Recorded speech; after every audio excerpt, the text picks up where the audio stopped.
Welcome back to the show, everyone. Dana and I were talking about strategies of just how do you kind of contend with all the thinking, all the stuff in your mind. And, Oh my God. inevitably, Dana and I are both journalers. And so I go in spurts. Like I'll journal a lot and then I won't journal at all. And then I'll journal a lot and then I won't journal. And I'll go back. So actually I try not to go back. Sometimes when I do, it's just so painful. Like I'll read myself and it's like the pain or whatever. Because I usually journal when I'm like out I of feel pretty context, shattered. it's Yeah. kind of bad I always tell my clients, don't go back and read anything. Unless it's like a specific exercise we're doing, because you usually feel mortified by it. Because the thing about journaling, the way I was taught was it should be no holds barred, right? It should just be you spitting out what you need to say. You shouldn't have to meter it and think, how's this going to sound a year from now? Or who, if someone read this or whatever. It really is. It's like the scratch pad for your emotions. So I love that.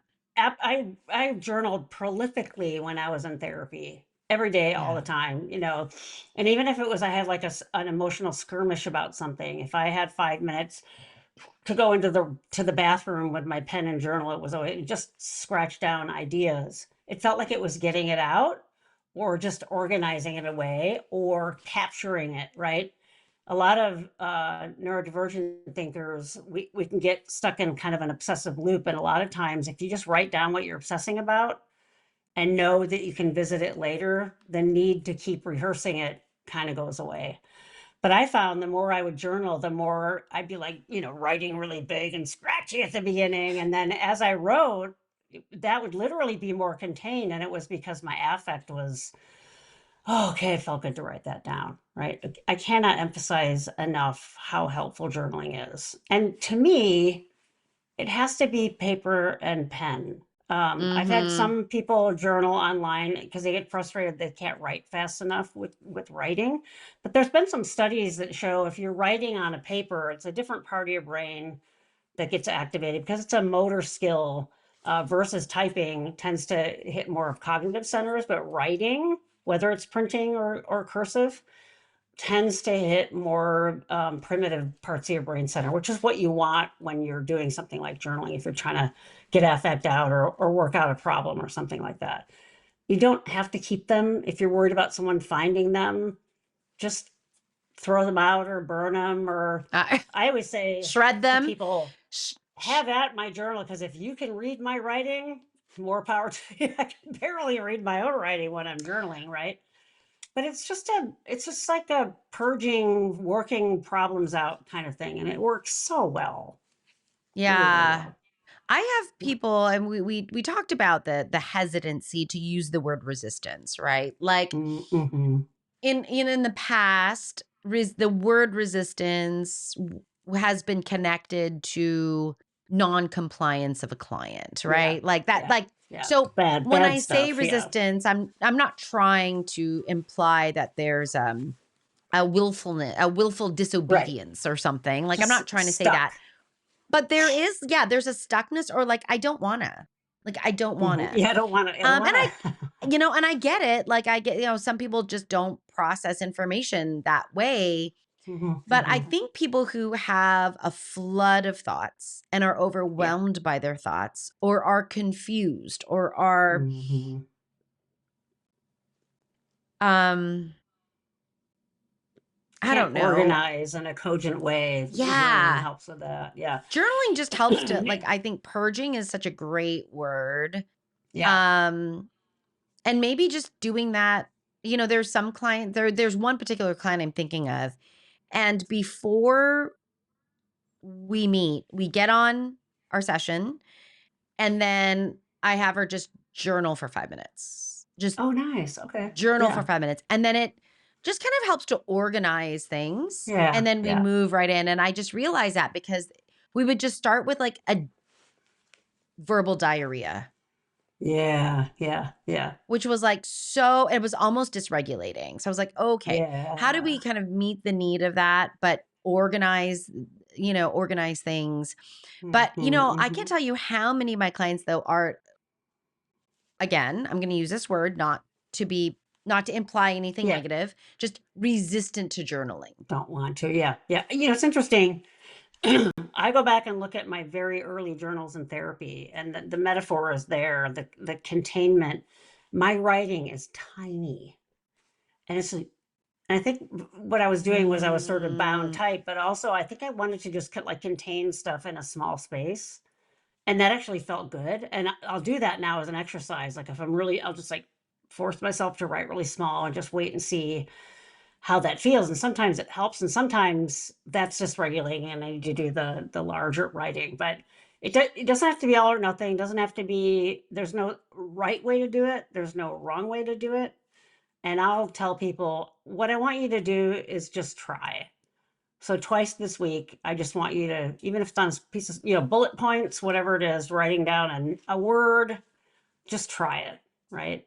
I have yet to have anybody who's actually tried it say it didn't help ever. And I've been doing this for over 30 mm, years. It always helps. Always helps. yeah. It helps regulate you. It helps you get your thoughts out. It helps you figure things out. So many of my insights come from continuing to write and just trying to write down what happened.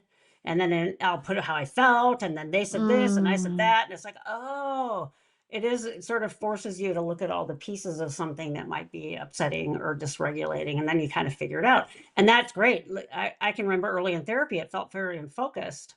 And when I started journaling, how many times did I start that session with opening my journal to a specific thing and saying, this could be something we could work on, or I want to tell you about this. So that's great that you even use the session time to get focused for that.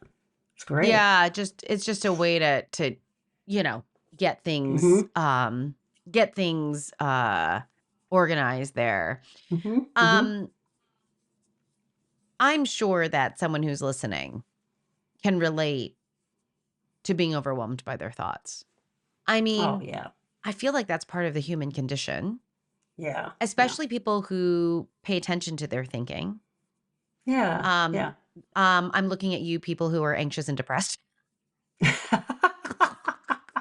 Right. Totally. Yeah. I mean, people who Yeah. don't pay attention to their I mean, this idea of like ignorance is bliss, which is Not like really. people who just kind of like just That don't doesn't work really in neurodivergence ever. know There is no ignorance, and we think about everything. Yeah. everything. And it's like I wish I could turn your IQ down by about 40 points because if I could, you might just not be able to think about Yeah. 100 an additional 100 ways that can go Yeah. bad, I you can sort of know. see why that a lot of people gravitate towards substance abuse too, because Yeah, it's this desperate way of trying to just slow down the train. Yeah. Yeah. 100%. Yeah. 100%. How do Hmm. you how do and or how many of your clients will say the only way I can get any reprieve from my thinking is to go to bed? But then are you sleeping? Are you actually falling asleep? I mean, a lot of them will eventually do that, but Oh, they're just okay. like Yeah. Yeah. so I was like, well, we need to figure out something in the middle. Yeah. Right. Yeah. So you're not unconscious. But even then, like I got this aura ring for Christmas. Yeah. Yeah. And I know I'm not a good sleeper, never have been. And it's like, yeah, you're Yeah. not a good sleeper. But last night I woke up this morning and I felt like, God, I just felt like I dreamt my butt off last night. And I Yeah. look on the thing and I had twice as much time in REM sleep that I usually have had for the Oh, last 2 weeks or so. okay. Um, but that's not restful sleep. So I'm like, was I more Oh, okay. It'd be really Oh. interesting to see over time if that's happening, like when I'm unconscious, but my brain is still trying to work on it. And the theme of all the dreams was like trying to get somewhere, trying to get something done, and it was what I call frustration dreams where I can't complete something. And I'm like, that's like my life right now. That's like the Yeah. state of the country right now. I can't. So Yeah. if you think you're escaping through sleep, you might not be really escaping through sleep, I would right? agree. Those people don't have restful sleep. Yeah, yeah. They'll be unconscious for 13 hours, but then like, Mm-hmm. so the Aura Ring does this. Maybe a Garmin does a nice job of sleep Yeah, yeah, scores and stuff. yeah. And they'll be like, "Oh, it says I only had restful sleep for, 30 minutes, but I was 20 unconscious for minutes, yeah. 13 hours, which explains why they wake up exhausted. Like Yeah, they're not sleeping well, right? yeah, yeah. So And it's like when I was very in the depths of my interesting. therapy, journaling right before I went to bed was a lifesaver. Like Yeah, empty it out. Like empty yep. out the thoughts. Mm-hmm, mm-hmm. Nighttime is a hard time. I mean, Yeah, yeah, people yeah, are yeah. tired. They're not able to use Mm-hmm, the resources that they can use during the day to manage their thoughts mm-hmm. and their mood. And, so Yeah. it can be a kind of a witching hour at night. Like I see Yeah, that a and lot. or in the moment we were talking about what to talk about in this podcast, and there was a topic that was a little bit longer that we can expand on later. But if in the moment you're having trouble problem solving or speaking or reacting to something that has you overdone, assuming you're not sitting across from the one person, I'll do this in work meetings. I'll pretend like I'm doodling, but really I'm writing something out, like what to track my thoughts, and then maybe I can be more clear in the response. That's the other thing that journaling is great for. It really does give you a lot of clarity. We don't have executive functioning in a way neurotypical brains do. We do it all out here. And so if you're going to do it all out here, do it in a way that helps you see what you're doing all out here, for lack of a better way to say that. And journaling is just great for that. And then you start to learn your patterns. And then they don't have to be out here. They're Yeah. internal. The idea is we're trying to get that Yeah. internal, but you have to know what the patterns are first before you can Yeah. internalize them. Yeah. Yeah. For Yeah. sure. For sure. Mm-hmm. All right. Well, I mean, this is a short one, but a good one in the sense that Mm-hmm. if you haven't tried journaling and you're someone who considers yourself a thinker or even an overthinker, Yeah. give it a Let us try. know. Or if you have Yeah. journaled and you know it Yeah. works, please leave some Yeah. comments and let others know how much it's helped. Yeah. Yeah. Yeah. I will say I also am like Dina. I prefer my pen to paper. Mm-hmm. So there's Mm. just something about And it can be getting it creative. I out. have a friend of mine that has a little girl and he's ADHD, and he's been doing these captain's logs entries on Facebook Yeah. about the interaction. It's so adorable. And I know it's helping him process stuff. It's great. It's Yeah. amazing. It's amazing. Mm-hmm. So, Mm-hmm. just another strategy, maybe just to try to find some rest, some Mm-hmm. reprieve, some Mm-hmm. relief, maybe for a moment. Let us know Mm-hmm. how it goes. But anyway, all right, everyone, be good to you, be good to others, and we will catch you in the next episode. Bye. Bye.